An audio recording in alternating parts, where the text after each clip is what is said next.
ATP, what it do with your boy Clay More Rain? Back at you guys with another one. Salutes all my subscribers. If this is your first time tapping into the content, I do invite you to go ahead and hit that subscribe button, hit your bell icons as well, so you're all getting alerts when all this content is dropping. Guys, remember to go ahead and leave a thumbs up for the video. Let's make sure it gets in the algorithm where it needs to be. So let's get right to it. Cut to the chase. Canelo Alvarez, Terence Crawford press conference rollout started last week. I believe we have one more going. I guess Friday. Where is it going to be at? I'm not too sure. I didn't do my due diligence on that. I know they've been in Riyadh. I feel like they were in New York just recently, so maybe this one will be Los Angeles. But all out, all strings pulled on this one. No holds barred rollout for this fight, and no expense being spared. We've had some great information come out. We know that Dana White now is the head of promoting this fight, and we've even seen the introduction of Max Kellerman to the commentating. He'll be sitting next to Jim Lampley, calling this fight, which is legendary within itself. Max Kellerman coming with the history he brings, with the experience and his intuitive commentating skill set that he's built up over the years. We know who he is. If you guys haven't seen Max Kellerman in action before, or go back maybe a little over 10 years ago when he was working with HBO and these different platforms and calling these fights. We've also seen him work with the likes of Stephen A. Smith. So this is a real honor to see these things roll out in boxing. And you have to give Turki Al-Sheikh his credit as far as understanding and being a student of that era of boxing and trying to bring back a great time in boxing, right? Make boxing great again, right? Let's go back to a time period where boxing was an elite sport. The commentating was elite. The fighters were elite. The goals and aspirations of these fighters were aligned with legacy and Hall of Fame and championship and all these different things that boxing fans love to see the boxers be involved with. That being said, I'm obviously not leaving the actual main center of attraction in this, which is Canelo Alvarez versus Terence Bud Crawford. Terence Bud Crawford finally getting his opportunity to improve, getting an opportunity to show that he can compete with the greats, as he stated, Canelo Alvarez being the last of the Mohicans of a generation or era of fighters that he wasn't professional at in that time, and didn't have an opportunity to fight against the Floyd Mayweathers or against the Miguel Cottos or against the or against the Canelo Alvarez's, right? Or the Shane Mosleys and all these other fighters that in their own right have locked in spaces in the Hall of Fame, if not now, in the near future. And Terence Bud Crawford getting an opportunity to dare to be great. And who can't respect that? Who's a true fan of boxing. So we seen Dana White come out as the promoter. And we also got an opportunity to see Canelo Alvarez and Terence Crawford standing in front of each other, calling each other out to a certain degree, but also a way to gauge the temperature of these fighters and see how confident they are going into these fights. After seeing them go through these face-offs and hearing Canelo Alvarez give his take on what he thinks is going to happen in fighting Terence Crawford on what his take would be, the content creation space in the boxing space has gone out in a frenzy to take away whatever they saw. And a lot of people felt like they saw fear. It felt like they saw fear in Terence Crawford's eyes. I mean, let's be honest, guys. Terence Crawford is the visitor in this situation. This is the big stage, the big show. This is Canelo Alvarez's backyard. This is what he does, right? And if you're going to find comfort, you might see it in somebody like Canelo Alvarez who understands how to carry it. And Terence Crawford, of course, showing respect. Both fighters, Canelo Alvarez as well. Seems like these fighters have a lot of respect for each other, and the whole idea of ish talking or throwing low blow or subliminal shots at each other didn't seem to be part of the program. They threw that out the window. There's enough that these fighters have earned in their own rights, enough accomplishments to where I believe most fans understand the level of fight that they're going to see. It's not every day you get to see the pound for pound or arguably the pound for pound best fighter in the world fight against the face of boxing and one of the pound for pound best fighters as well, in his own right, future Hall of Famer in a Canelo Alvarez. The payday's there. Everything makes sense. Terence Crawford's worked his tail off to get to this point, and you got to celebrate somebody from getting to this point. But now that we're here, we're at the point of no return. Are both fighters finally as a press conferences are rolling out, as they're hearing each other speak on what they think is going to happen in the fight, is there a reality settling in to both of these fighters' minds of what to expect? Canelo Alvarez, being here before, has many of fights, championship fights that he's been involved with that he may try to reference as far as facing a Terence Bud Crawford. And Terence Bud Crawford as well, for the past, let's say, 7 to 10 years, have been doing nothing but fighting champions and unifying and becoming undisputed and things of that nature. He understands to a degree too, and has maybe something that he can tap into. You can't help but notice, though, that Terence Crawford in this press conference was being very humble. And the question is, was this humility? Was this respect something based off of fear? Was he out of his comfort zone? Did he not know what to do? Or was it the confidence in Terence Crawford that was allowing him to not be swayed by the overwhelming pressure of the lights and the big crowd that was cheering on Canelo and booing him? You saw Terence Crawford get back at the crowd a little bit. I thought that was great. Letting the crowd know that all the people that are booing him, he can't wait to see them all cry. And of course, they booed him, and great crowd participation as everybody around this fight seems to be pushing for this fight to be as big as it can be. And Turkey Al-Sheikh, of course, looking to push it and break records, and whether it's attendance, whether it's views, whatever it is, looking to be at the top of the conversation when it comes to event spectacles like this one. Plans on being in Las Vegas at the Allegiant Stadium. Personally, where do I stand on what I saw? What I saw was two confident fighters, right? But I do believe there are questions out there, and the confidence at times can be used to cover up insecurities. I feel like Terence Bud Crawford, in for whatever it's worth, looks like he was the most transparent, the most honest, to be honest with you, taking into consideration that Canelo Alvarez was the 168-pound undisputed champion, and that he was going up multiple weight classes to challenge Canelo Alvarez, and that most people didn't have belief or faith in Terence Crawford's ability to compete at this level with the Canelo Alvarez. Not on a boxing IQ status, but, how's the old saying go? They make weight classes for a reason. And is Terence Crawford biting off more than he can chew? As Terence Crawford looked and stared Canelo Alvarez in his eyes at the face-off, there was a certain amount of confidence that you saw Terence Crawford pushing out there, but also you could see through Canelo Alvarez this look of where he was trying to find the chink in the armor in Terence Crawford's game, looking into his eyes, looking for him to blink funny, act funny, looking to expose Terence Crawford as somebody who's not ready for this big moment. Did Terence Crawford give Canelo Alvarez that? Did Canelo Alvarez get that opportunity to see that? And on the back end of Canelo Alvarez maybe not seeing that and seeing honestly, a complete confident Terence Crawford, does that give Canelo Alvarez a pause? Does he have to take that into consideration and like Terence Crawford say, acknowledge that Terence Crawford is different from every other fighter that he's fought against?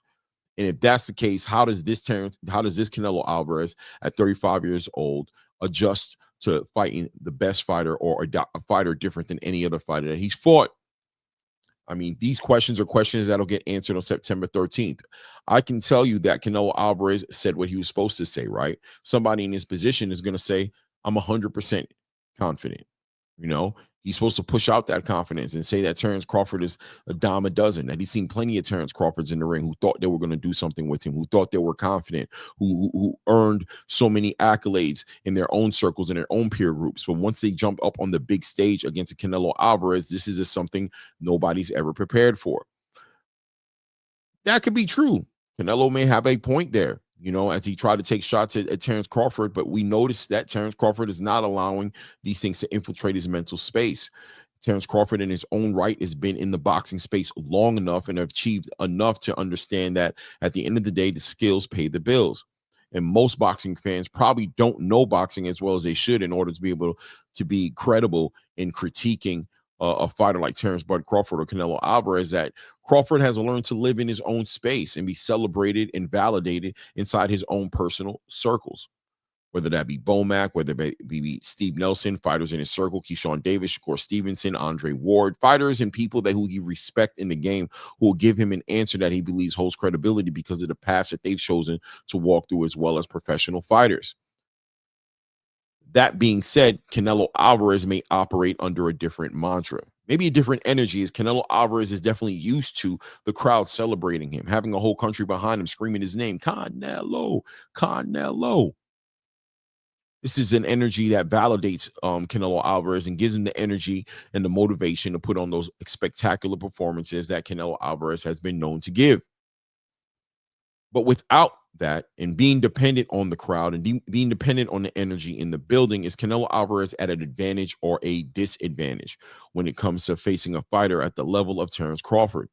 Is Canelo Alvarez looking into the eyes of a fighter who has no doubt about what he can do and is going to be totally focused and dialed in for the night of his life to fight against Canelo Alvarez and get an opportunity to derail the future Hall of Fame in Saul Canelo Alvarez? And if Canelo Alvarez on the other side believes what Terence Crawford is delivering, well, how confident can we expect Canelo Alvarez to come into that ring and do what he's naturally done? Does he try to adjust? Does he overtrain? Does he undertrain? Does he show up differently than he has in any of the shows he had, being that he's fighting a different fighter here? This is not Edgar Berlanga. This is not Jaime Munguia. This is not Jermell Charlo. These fighters are different fighters with complete different angles of the way they approach the game. Whereas Terence Bud Crawford brings his own unique flair to the game that just makes, that makes it just that much more intriguing to watch. So what's it going to be? We'll never know the answers. We can speculate. Is Canelo Alvarez as confident as he shows he is? Is anybody ever 100% confident about going into a fight? And if Canelo Alvarez isn't 100%, being that he said that, is there some insecurities there? Does Canelo Alvarez believe he can beat Terence Crawford in a 12-round fight and take it to a decision, or does he believe he needs to stop Terence Crawford? We saw Canelo Alvarez humbly ask Turki Al-Sheikh to shrink the ring a little bit. Turki, let's move it. Let's shake the ring up a little bit and shrink it down and take away some of the movement from this fighter, because he's already slick in his own right. He's already athletic. And the more space he has, maybe he'll use all the real estate in the ring and make this a very difficult fight for Canelo Alvarez to manage. We saw Canelo Alvarez deal with William Skull, as he wasn't able to cut the ring off on William Skull. We've seen him in the ring with Arislandi Lara. We've seen him in the ring, obviously, with Floyd Mayweather. We've seen him in the ring with Dimitri Bivol. Losses that he's taking in the game, right? Losses that he's taken in the game, and usually to the athletic fighter. I mean, he beat Arislandi Lara, but I think a lot of people would argue that Canelo may have lost that fight. Once again, a slick Cuban fighter, a slick black fighter who's moving around the ring, using the space, and not necessarily running around like Tom and Jerry, but using the space efficiently and showing that sweet signs of boxing with the footwork. Is this what Canelo Alvarez's big nightmare is with a fighter like Terence Crawford? And is it based off of his ability to adjust to that look? Or is it just based off of him wanting to be part of the most exciting fights? I think there's an argument to say a little bit of both. Either way, it's going down September 13th. I'm super excited as a boxing fan that I truly am. I know a lot of boxing fans in this space are just as excited. There's a lot of boxing fans who don't support what Turki Al-Sheikh brings to the table. And I also wanted to address something real quick here. I see a content creator, multiple content creators, to be honest with you, commenting on supporting it, Turki Al-Sheikh, based off of what Saudi Arabia has done in the past with their women, the oppression of women, or the dictator or monarch style of governing that Saudi Arabia as a government chooses to use as a business or structure for their governance style. And I find that to be very interesting, that a lot of content creators have decided to take this tall, high moral ground over boxing and over people to state that however they're living in Saudi Arabia, however their culture is dictated the way to live, he who has not sinned cast the first stone. How much hip hop are these same content creators listening to? How much rap music degrading to women, calling them bitches and hoes? How much drill music and people getting murdered are you celebrating listening to these serial killer songs? Are you still supporting your favorite athlete who put his hands on a woman, who's been convicted of abuse or who's shown abuse and being caught on camera doing diabolical things to women? Are you still celebrating that fighter even though he's done these things? Or are you treating him like the American slick black fox fighter or boxer that you want to celebrate? I think it's very hypocritical for a lot of content creators in the space to take this stance and not be able to celebrate and take part in, or um be grateful for a space like Saudi Arabia that's willing to invest into the sport and facilitate you as a boxing fan and a boxing content creator the content you need to flourish. I don't have time to overjudge any particular situation, to be honest with you, because I'm such a flawed human being in my own right. It is Turkey al Sheikh or the people in Saudi Arabia oppressing women. I don't see evidence of that. But if they did, that'd be up to them and their culture to kind of figure out and get a checks and balances of what's right or wrong, being that they're not here in America. What can I do? I don't look that deep into their past because I'm not interested in what they do in their personal lives, but I'm here and always ready to see and receive great events and great fights. It is what it is. I thought I'd comment on it as we see the boxing space getting used to the face of Turkey al Sheikh and the people who he's affiliated now with, whether it's Dana White, whether it's Max Kellerman, whether it's Jim Lampley, right? And all these different fighters that are looking for opportunities in the space, and all the different promotional companies that are looking for help in facilitating the biggest fights. Turkey al Sheikh represents and holds weight in his own right and where boxing is heading right now.